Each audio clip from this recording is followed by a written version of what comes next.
हम मीनू झा प्रणाम करै छी समस्त मिथिलावासीके। अपन माताजीके संग एकटा सोहर लऽ कऽ उपस्थित छी। धन्यवाद। जय मिथिला, जय मैथिली।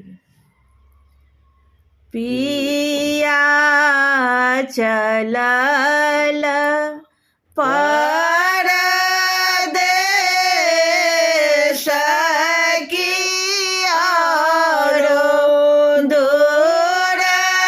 देश बसुरे, ललना रे ककरा कहब, दिल के बात चढ़ल मासते सर रे, ललना रे ककरा कहब, दिल के बात चढ़ल मासते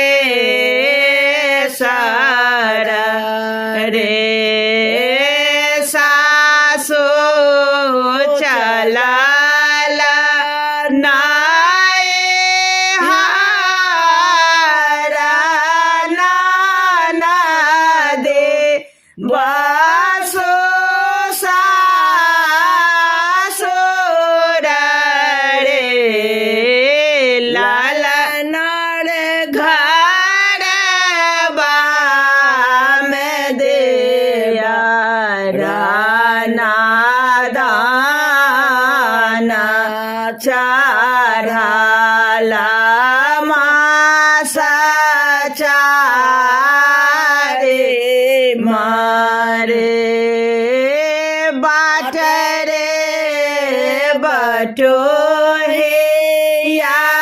के भैया के तोहे, मोर हेत बांधो रे, ललना रे नेने जाहे पिया के समाद चढ़ल मास पाँचम रे, अन्न पानी के छोने मन भाबाए जिया, डोलै पात पात रे, ललना रे देह लागै सरिस के फूल चढ़ल मास छठ मारे, डाँर जे उठाए कर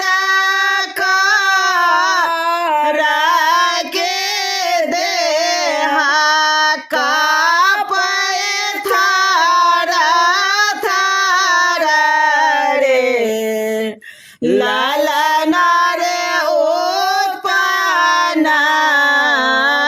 भेला श्री नंदलाल चढ़ल मास सात मारे, आठम मास जब आयल, आठो अंग भरे गेल रे, ललना रे खान खान चेरा सारे गेला छान छान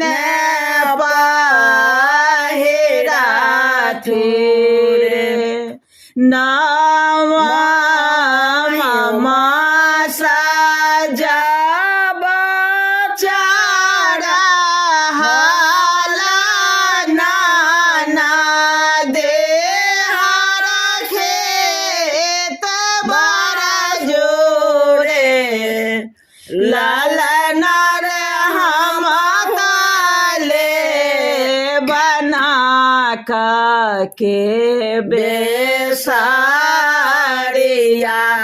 के हो रे खेला आया बरे दासा मामा सा जब आएला हो रे ला जनम लेला रे ललना रे जन्म लेला से रे नंदा लगो को